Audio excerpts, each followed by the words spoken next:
ನಮಸ್ಕಾರ. ಜನರ ಕೂಗು ಡಿಜಿಟಲ್ ಸುದ್ದಿ ವಾಹಿನಿಗೆ ಸ್ವಾಗತ. ಇಂದಿನ ಪ್ರಮುಖ ಸುದ್ದಿಯೊಂದಿಗೆ ನಾನು ನಿಮ್ಮ ವಾಣಿ. ಯಾವುದೇ ಸ್ವಾಮೀಜಿ ಇದ್ದರೂ ತಾವು ಪಡೆದುಕೊಂಡ ದಾನವನ್ನು ಸಮಾಜಕ್ಕೆ ಮರಳಿಕೊಟ್ಟಿದ್ದಾರೆ ಹೊರತು ಸ್ವಂತಕ್ಕೆ ಎಂದಿಗೂ ಬಳಸಿಲ್ಲ. ನಿವೃತ್ತ ಶಿಕ್ಷಕ ಕೆಪಿ ಹಿರೇಮಠ ಅವರು ಅತ್ಯಂತ ಸರಳ ಸಜ್ಜನಿಕೆಯ ವ್ಯಕ್ತಿಯಾಗಿದ್ದು, ಕೊಟ್ಟೂರೇಶ್ವರ ಮಠ ಕಟ್ಟುವ ಸಂಕಲ್ಪ ಕೈಗೊಂಡು ಸಮಾಜಕ್ಕೆ ಮಾದರಿಯಾಗಿದ್ದಾರೆ ಎಂದು ಸಿದ್ದನಕೊಳ್ಳ ಕಲಾಪೋಷಕ ಮಠದ ಶಿವಕುಮಾರ ಸ್ವಾಮೀಜಿ ಹೇಳಿದರು. ಯಾಕಂದ್ರೆ ನೀವು 10 ರೂಪಾಯಿ ಕೊಟ್ರೆ ಅಂತ ತಿಳ್ಕೊ, 1 ರೂಪಾಯಿ ದಾಸೋಹ ಇಟ್ಕೊಂತೀನಿ, ಇನ್ನು 9 ರೂಪಾಯಿ ವಾಪಸ್ ಕೊಡ್ತೀನಿ. ಈ ಒಂದು ಪರಂಪರೆ ಯಾವತ್ತೂ ಹರಿ ನೀರಾಗಬೇಕು, ಮಂತ್ ನೀರಾಗಬಾರ್ದು, ಎಲ್ಲರೂ ಕುಡಿಬೇಕಾದ ಆ ಒಂದು ವ್ಯಕ್ತಿತ್ವವನ್ನು ನಮ್ಮ ಸಿದ್ದಪ್ಪಗ ನಮ್ಗೆ ಕಲಿಸ್ಕೊಟ್ಟಿನ ಆ ಪರಂಪರೆಯೊಳಗೆ ಹೊಂಟಿದೀವಿ. ಯಾವುದೇ ಸ್ವಾಮಿಗಳು ಇರಲಿ, ದುಡ್ಡು ಕೊಡದೇ ಇರಲಿ, ಅವ್ರು ಸಮಾಜಕ್ಕೆ ಮಾಡ್ತಾರೆ. ಇದನ್ನ ತಲೆಗೆ ಇಟ್ಕೊಡ್ರಿ. ಮತ್ತು ನಾ ದುಡ್ಡು ಕೊಡಕತ್ತೀನಿ ಅನ್ಕೋ ದೊಡ್ಡ ಸ್ವಾಮಿ ಅಲ್ಲ ನಾನು, ಅದು ಮೂರ್ಖತನ. ನಿಮ್ಗೆ ಯಾವುದೇ ಸ್ವಾಮಿಗಳು ಕೇಳ್ತಾರೆ, ಇನ್ನೊಬ್ರಿಗೆ ಒಳ್ಳೇದು ಮಾಡ್ತಾರೆ, ಸಾಕಷ್ಟು ದೇಣಿಗೆ ತಗೋತಾರೆ ಅಂದ್ರೆ ಯಾವುದೇ ಒಬ್ಬ ಸ್ವಾಮಿನೇ ಇಡೀ ಭಾರತ ದೇಶದಲ್ಲಿ ತಮ್ಮ ಮನೆತನ ಕೊಟ್ಟು ಹೋಗಿದ್ದ ಉದಾಹರಣೆಗಳಿಲ್ಲ. ಸಮಾಜಕ್ಕೆ ಕೊಟ್ಟಂಥದ್ದು ಇದ್ದಾರೆ ಮಠ ಮಾನ್ಯಗಳು. ನೋಡಿ ಎಷ್ಟು ಸರಳ ವ್ಯಕ್ತಿ ಅದಾನಂದ್ರೆ ವೇದಿಕೆ ಮೇಲೆ ಬರೋಕೆ ಸಹಿತ ಒಲ್ಲೆ ಅಂತಾರ. ನಮ್ಮಲ್ಲಿ ಇದಾರ, ಅದು ಹೇಳಿದ್ರಲ್ಲ ಫ್ಯಾನಿಂದ ಅಜ್ಜಾರ ಬಂದ್ ಮಾಡ್ರಿ ಅಂತೇಳಿ, ಅಂತ ಮಂದಿನೂ ಭಾಳ ಐತಿ. 10 ರೂಪಾಯಿ ಕೊಟ್ಟು 10 ರೂಪಾಯಿ 10 ಬರೇ ಸನ್ಮಾನ ತೊಗೊಂಡು ಬಂದೈತಿ. ಅನೇಕ ಜನ ದಾನಿಗಳು ಒಂದು ನಮೂನಿ ಇರ್ತಾರೆ. ಮಾರಿ ನಮ್ದ ಹೂವಿನ 2 ಶಾಲೆ ಒಯ್ದು ಬಿಡೋ ಮಕ್ಕಳು ಅದಾರ. ನಮ್ಮ ಕಡೆ ಒಬ್ಬ ಬಂದ. ಪಟ್ಟಣದ ವಿದ್ಯಾನಗರದಲ್ಲಿ ಗುರು ಕೊಟ್ಟೂರೇಶ್ವರ ಗ್ರಾಮೀಣ ವಿವಿಧೋದ್ದೇಶಗಳ ವಿದ್ಯಾಪ್ರಸಾರ ಸಂಸ್ಥೆಯಿಂದ ಶ್ರೀ ಗುರು ಕೊಟ್ಟೂರೇಶ್ವರ ದೇವಸ್ಥಾನದ ನೂತನ ಶಿಲಾಮಠದ ಭೂಮಿ ಪೂಜಾ ಸಮಾರಂಭದಲ್ಲಿ ಅವರು ಮಾತನಾಡಿದರು. ಸಿನಿಮಾ ನಟ ನಟಿಯರನ್ನು ರೋಲ್ ಮಾಡೆಲ್ ಆಗಿ ಇಟ್ಟುಕೊಳ್ಳಬೇಡಿ. ರಿಯಲ್ ಹೀರೋಗಳು ಎಂದರೆ ನಿಮ್ಮ ತಂದೆ ತಾಯಂದಿರು. ಅವರಿಗೆ ಗೌರವ ಕೊಡಬೇಕು, ಅವರನ್ನೇ ರೋಲ್ ಮಾಡೆಲ್ ಆಗಿ ಇಟ್ಟುಕೊಳ್ಳಬೇಕು. ರೋಲ್ ಮಾಡೆಲ್ ಇಟ್ಕೊಂಡು ಅವರು ಸಾಧನೆ ಮಾಡ್ತಿರಲ್ಲ, ಅವ್ರು ನಿಜವಾದ ಮಕ್ಕಳು. ಅವ್ರು ತಗೊಂಡು ಏನ್ ಮಾಡ್ತೀವಿ, ನಮ್ದು ಕಲಾಪೋಷಕ ಮಠ, ಹಿಂಗಾಗಿ ನಾವು ಅವ್ರನ್ನ ಪ್ರಮೋಷನ್ ಮಾಡ್ಬೇಕಾಗತ್ತೆ, ಮಾಡ್ತೀವಿ. ಬಟ್ ರಿಯಲ್ ಗಾಡ್ ಅಂದ್ರೆ ನಿಮ್ಮ ಮನೇಲಿರುವ ತಂದೆ ತಾಯಿಗಳು, ಅವ್ರಿಗೆ ಗೌರವ ಕೊಡ್ರಿ. ಅವ್ರಿಗೆ ಗೌರವ ಕೊಟ್ಟು ಅವರಿಗೆ ನೀವು ನಮಸ್ಕಾರ ಮಾಡಿದ್ರೆ ಸಿದ್ದಪ್ಪಗಳು ಅಜ್ಜ ಮಾಡಿದಂಗ ಅಂತ ನಾನು 2 ಮಾತು ಮುಗಿಸ್ತೀನಿ. ಜೈ ಹಿಂದ್. ಕಾರ್ಯಕ್ರಮದಲ್ಲಿ ಭಾಗವಹಿಸಿದ್ದ ಗುಂಡಕನಾಡದ ಗುರುಲಿಂಗ ಶಿವಾಚಾರ್ಯರು ಮಾತನಾಡಿ, ಕೊಟ್ಟೂರೇಶ್ವರರು ಮಹಾಶಿವರಣರಾಗಿದ್ದರು.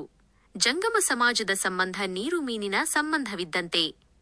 ಸಮಾಜಕ್ಕಾಗಿ ಜಂಗಮರಿದ್ದಾರೆ, ಅದಕ್ಕೆ ಕೆಪಿ ಹಿರೇಮಠ ಅವರೇ ಸಾಕ್ಷಿ ಎಂದರು. ಜಂಗಮ ಮತ್ತು ಸಮಾಜದ ಕೆಲಸ ಏನನ್ನೋದು ಹೇಳ್ಬಿಡ್ತೀನಿ ನಾನು. ನೀರು ಮೀನಿನ ಸಂಬಂಧ ಇದ್ದಂಗಂತ. ಜಂಗಮ ಮತ್ತು ಸಮಾಜದ ಸಂಬಂಧಗಳು ಹೆಂಗಂದ್ರ ನೀರು ಮೀನಿನ ಸಂಬಂಧ ಅಂತ. ನೀರಲ್ಲೇ ಮೀನು ಬದುಕಲ್ಲ, ಮೀನಲ್ಲೇ ನೀರು ಸ್ವಚ್ಛ ಇರಲ್ಲ. ಹಂಗ ಸಮಾಜದಲ್ಲಿ ಜಂಗಮ ಇಲ್ಲದೆ ಇದ್ರೆ ಸಮಾಜ ಸ್ವಸ್ಥ ಇರಲ್ಲ. ಸಮಾಜ ಸ್ವಸ್ಥವಾಗಿರ್ಬೇಕಂದ್ರ ಮತ್ತೆ ಆ ಸಮಾಜದಲ್ಲಿ ಆರೋಗ್ಯಪೂರ್ಣವಾಗಿರ್ಬೇಕಂದ್ರೆ ಜಂಗಮ ಬೇಕು. ಆ ಜಂಗಮ ಬದುಕಬೇಕು, ಸಮಾಜಕ್ಕಾಗಿ ಬದುಕಬೇಕಂದ್ರ ನಿಮ್ಮಂತ ಸಮಾಜದವರಲ್ಲಿ ಬೇಕು. ಅಸ್ಕಿ ಫೌಂಡೇಶನ್ ಅಧ್ಯಕ್ಷ ಸಿಬಿ ಅಸ್ಕಿ ಮಾತನಾಡಿ, ಕುಟುಂಬದ ಸಹಮತದೊಂದಿಗೆ ಕೋಟ್ಯಾಂತರ ರೂಪಾಯಿ ಬೆಲೆ ಬಾಳುವ ಜಾಗವನ್ನು ಮಠಕ್ಕೆ ನೀಡಿದ ಶಿಕ್ಷಕ ದಂಪತಿಗಳ ದಾನದ ಮಹತ್ವವನ್ನು ಶ್ಲಾಘಿಸಿದರು. ಇವತ್ತು ಕೋಟ್ಯಾಂತರ ರೂಪಾಯಿ ಬೆಲೆ ಬಾಳುವ ಮುದ್ದೆ ಜಾಗಗಳನ್ನು ಈ ಒಂದು ಮಠಕ್ಕೆ ಕಟ್ಟುವ ಒಂದು ಸ್ಫೂರ್ತಿ ಇಟ್ಕೊಂಡು ಅದರ ತಗುಲುವ ವೆಚ್ಚವನ್ನು ಸಹಿತ ಅವ್ರು ಮಾಡ್ತಾರೆ. ಬಹಳ ಒಂದು ಅವರೆಲ್ಲ ಇದು ಇಡೀ ನಮ್ಮ ಸಮಸ್ತ ಮುದ್ದೇಬಾಳ ಜನತೆ ಒಂದು ಸೌಭಾಗ್ಯ ಅಂತ ಹೇಳಕ್ಕೆ ನಾನು ವೇದಿಕೆ ಮುಖಾಂತರ ಇಚ್ಛೆ ಪಟ್ಟು. ಇದೇ ವೇಳೆ ಕರ್ನಾಟಕ ಕೋ ಆಪರೇಟಿವ್ ಬ್ಯಾಂಕ್ ನಿರ್ದೇಶಕ ಸತೀಶ ಓಸ್ವಾಲ್ ಮಾತನಾಡಿ, ಮನೆ ಮಾರಿಯಾದರೂ ಗುಡಿ ಕಟ್ಟುತ್ತೇನೆ ಎನ್ನುವ ಹಿರೇಮಠ ಅವರ ಆದರ್ಶ ಎಲ್ಲರಿಗೂ ಮಾದರಿ ಎಂದು ಬಣ್ಣಿಸಿದರು. ಇಂಥರಲ್ಲಿ ಅಪರೂಪ ಅಂದ್ರ ಸರ್ ತಮ್ಮ 2 ಪ್ಲಾಟ್ ಕೊಡುದಲ್ಲ, ನಾ ಮನಿ ಮಾರ್ಯಾರ ಗುಡಿ ಕಟ್ಟಿನಂದ್ರು. ಇಂಥವ್ರು ಹೇಳ್ತಿದ್ರು. ಇಂಥವ್ರು ನಾವು 100 ರೂಪಾಯಿದಾಗ 5 ರೂಪಾಯಿ ದಾನ ಮಾಡಿ 95 ರೂಪಾಯಿ ಇಟ್ಕೊಂಡು 5 ರೂಪಾಯಿ ಊರು ತುಂಬ ಜಗತ್ ತುಂಬ ಹೇಳ್ತೀವಿ. ಸರ್ ಸ್ವಭಾವ ಹೆಂಗೈತೆ ಅಂದ್ರೆ 2 ಪ್ಲಾಟ ಮನಿ ಮಾರ್ಯಾರ ಗುಡಿ ಕಟ್ಟಿನಂದ್ರು. ಇಂಥವ್ರು ಅಪರೂಪದಲ್ಲಿ ಅಪರೂಪ. ಇವ್ರ ಬಗ್ಗೆ ಎಷ್ಟು ಹೇಳಿದ್ರು ಕಡಿಮೆ. ನನಗಂತೂ ಇಷ್ಟ ಕೆಪಿ ಸರ್ ನಾವು ಕಲಿಸಿದ ಗುರುಗಳವ್ರು ಮೊದಲಿಂದ ನೋಡಿವು. ಅವ್ರು ನೋಡಿದ್ರೆ ಒಂದು ಪೂಜ್ಯತಾ ಭಾವನೆ ಬರ್ತದೆ. ದಾನಿ ಕೆಪಿ ಹಿರೇಮಠ ಅವರ ಮನದ ಮಾತು, ಭಕ್ತರಿದ್ದರೆ ಮಠ, ಮಠವಿದ್ದರೆ ಭಕ್ತ. ಇದು 2 ಕೊಂಡಿಗಳಿದ್ದಂತೆ. ಜೀವನದಲ್ಲಿ ನಿಸ್ವಾರ್ಥತೆ ಇರಬೇಕು. ಸ್ವಾಮೀಜಿಗಳು ಉಳಿದುಕೊಳ್ಳಲು ಮತ್ತು ದಾಸೋಹ ಕಾರ್ಯಕ್ಕಾಗಿ ಈ ಮಠ ನಿರ್ಮಿಸುತ್ತಿದ್ದು, ಇದನ್ನು ಊರ ದೈವಕ್ಕೆ ಅರ್ಪಿಸುತ್ತಿದ್ದೇನೆ. ಅಂತ ಮಹಾಶಕ್ತಿ ಹೊಂದಿದಂತ ಎಲ್ಲರೂ ಮಾನವ ಜನ್ಮ, ಎಲ್ಲರೂ ಜಾತಿ ನಾವು ಈಗ ಮಾಡ್ಕೊಂಡಿವಿ. ಎಲ್ಲ ಒಂದೇ. ಏನ್ ಜಾತಿ ಅಂದ್ರೆ ಗಂಡು ಒಂದೇ ಹೆಣ್ಣು. ಅದು ನನ್ನ ತಿಳುವಳಿಕೆ ಪ್ರಕಾರ, ಯಾರು ತಪ್ಪು ಭಾವಿಸ್ ಮಾಡ್ರಿ. ಮತ್ತು ಅದಕ್ಕೇನದ ಅಂದ್ರೆ ಜೀವನದಲ್ಲಿ ನಾವು ಏನು ಮಾಡ್ಬೇಕಾಗ್ಯದ ಅಂದ್ರೆ ಒಳ್ಳೆಯದನ್ನು ನಾವು ಮಾಡ್ಬೇಕಾಗ್ಯದ. ಅದಕ್ಕೆ ಇಲ್ಲಿ ಏನೈತಿ ಅಂದ್ರೆ ಈ ಮಠ ಸ್ಥಾಪನೆ ಆಗೋದು, ಎಲ್ಲರೂ ತಾವುಗಳು ಎಲ್ಲರೂ ಇಲ್ಲೇ ಬರುವುದು, ಎಲ್ಲರೂ ನಮ್ಮ ಕೊಟ್ಟರೇಷನನ್ನೇ ನಡ್ಕೊಂಡ್ರಿ, ಎಲ್ಲರಿಗೂ ಒಳ್ಳೇದಾಯ್ತು ಅಂದ್ರೆ ನಮ್ಗೆ ಆಟೋಮೆಟಿಕ್ ಒಳ್ಳೇದಾಗೇ ಬಿಡ್ತದೆ. ಯಾಕಂದ್ರೆ ನಮ್ಗೆ ಏನಾಗಬೇಕಾಗ್ಯದ ಅಂದ್ರೆ ಇಲ್ಲೇ ಸ್ವಾರ್ಥತೆ ಬೇಡಾಗ್ಯದ, ನಿಸ್ವಾರ್ಥ ಸೇವೆ ಬೇಕಾಗ್ಯದ. ಏನೋ ಒಂದು ಮಠ ಮಾಡಿದ್ವಿ ಅಂದ್ರೆ ಅಜರಾಮರು ಉಳಿತದೆ. ಈಗ ಮನೆ ಕಟ್ಟಿಸ್ತೀವಿ, ಮತ್ತೊಂದು ಏನೋ ಪ್ಲಾಟ್ ತೊಗೊತೀವಿ, ನಶ್ವರ ಅಂತ. ಅದಕ್ಕೆ ಏನೋ ಒಂದು ನಾವು ಜೀವನದೊಳಗೆ ಮಾಡ್ಬೇಕಂದ್ರೆ ಒಂದು ಘನಕಾರ್ಯ ಮಾಡ್ಬೇಕಾಗ್ಯದ. ಅದಕ್ಕೆ ಶ್ರೀ ಗುರು ಕೊಟ್ಟೂರು ಬಸವೇಶ್ವರರು ಇಲ್ಲೇ ಏನು ಬರ್ತೀನಿ ಅಂದಾಗ ನಾವು ಆಹ್ವಾನ ಮಾಡೋದು ನಮ್ಮ ಧರ್ಮ. ನೀ ಬರಬೇಡ ಹೋಗು ಅಂದ್ರೆ ನಾವು ಶಾಪಕ್ಕೆ ತುತ್ತಾಗಬೇಕದ. ಆ ದೃಷ್ಟಿ ಇಟ್ಕೊಳ್ಳೋದ್ರಿಂದ ನಾವೆಲ್ಲರೂ ಇಲ್ಲಿ ಏನದ ಮಠ ಮಾಡಿ, ನಮ್ದು ಇನ್ನೊಂದು ಆಸೆ ಅದ, ಬರೀ ಮಠ ಕಟ್ಟಿ ನಾವು ಒಬ್ಬರೇ ಮಾಡೋದಲ್ಲ. ಇದೇನು ಎಲ್ಲ ಭಕ್ತ ಬಾಂಧವರು, ಎಲ್ಲ ಸಮಾಜದ ಬಂಧುಗಳು, ಈ ಮುದ್ದೇಬಾಳದ ಸಮಸ್ತ ದೈವ ಇದ್ರನ್ನ ಮಠ ಬೆಳೀತದ. ಇದು ನಮ್ಮ ಕಲ್ಪನಾ ಅದ. ಅದಕ್ಕೆ ಎಲ್ಲರೂ ನೀವು ಬರೋದು, ಅದನ್ನು ನಮ್ಮದು ಉದ್ದೇಶ ಏನದ ಅಂದರೆ ಈ ಮಠ ಮಾಡುವ ಉದ್ದೇಶ ಏನದ ಅಂದ್ರೆ ಕೊಟ್ಟೂರು ಒಳಗೆ ವರ್ಷಕ್ಕೊಮ್ಮೆ ಜಾತ್ರೆ ಆಗ್ತದೆ, ನಿರಂತರ ಜಾತ್ರೆ ಮಾಡೋದು, ನಿರಂತರ ದಾಸೋಹ. ಈಗ ಆಗಲೇ ನಮ್ಮ ಕರ್ಬಂಟಾಳದವ್ರು ಹೇಳಿದರು, ನಮ್ಮದು ಅದೇ ರೀತಿ ಆಶೀರ್ವಾದ ಮಾಡ್ರಿ ಅಂತೇಳಿ ನಾವು ಸಿದ್ದನಕೊಳ್ಳ ಪೂಜ್ಯರಲ್ಲಿ ವಿನಂತಿ ಮಾಡಿ, ಅದು ನಡೀತದೆ ಹೋಗು, ನೀ ಚಿಂತನೆ ಮಾಡಬೇಡ ಅಂತ ಹೇಳಿದ್ರು. ಆಮೇಲೆ ಎಲ್ಲ ಪೂಜ್ಯರು ನಮ್ಮ ಮಾತಿಗೆ ಹೋಗೊಟ್ಟು ಪೂಜ್ಯರು ಇಲ್ಲಿ ಬಂದ ಆಶೀರ್ವಾದ ನಮ್ಗೆ ಮಾಡ್ಯಾರ ಅಂದ್ರೆ ಅದು ದೊಡ್ಡ ಪುಣ್ಯ.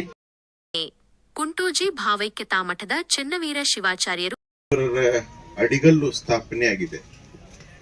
ನೀವೆಲ್ಲ ಈ ಚೀನಾ ದೇಶದ ಯಾತ್ರಿಕ ಹುಯೆನ್ ಸಾಂಗ್ ಅಂತ ಹೇಳಿ, ಅವನು ಈ ದೇಶಕ್ಕೆ ಭಾರತಕ್ಕೆ ದಂಡೆತ್ತಿ ಬರುವಾಗ ಭಾರತದಲ್ಲಿ ಗಡಿ ಭಾಗದಲ್ಲಿ ತನ್ನ ಚಪ್ಪಲಿಗಳನ್ನ ಬಿಟ್ಟು ಬರ್ತಾನೆ.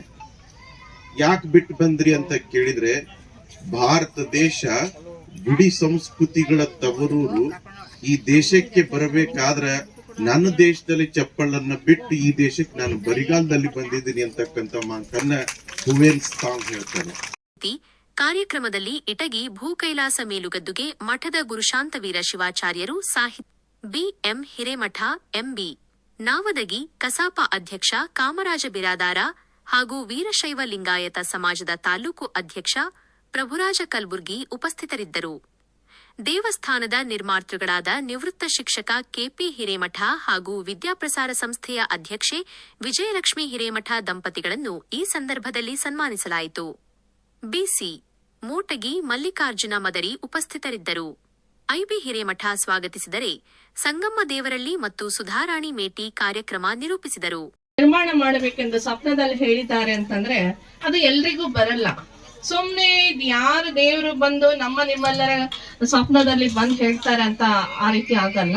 ಅದು ಏನೋ ಅವರು ಒಂದು ಆಧ್ಯಾತ್ಮಿಕ ಒಂದು ಭಕ್ತಿ, ಆ ದೇವರ ಭಕ್ತಿ ಮೆಚ್ಚು ಅವರಲ್ಲಿ. ಇನ್ನಷ್ಟು ಸುದ್ದಿಗಾಗಿ ನೋಡ್ತಾ ಇರಿ ಜನರ ಕೂಗು ಯೂಟ್ಯೂಬ್ ಚಾನಲ್. ಇದು ನಿಮ್ಮದೇ ಧ್ವನಿ. ಸಬ್ಸ್ಕ್ರೈಬ್ ಮಾಡಲು ಮರೆಯಬೇಡಿ.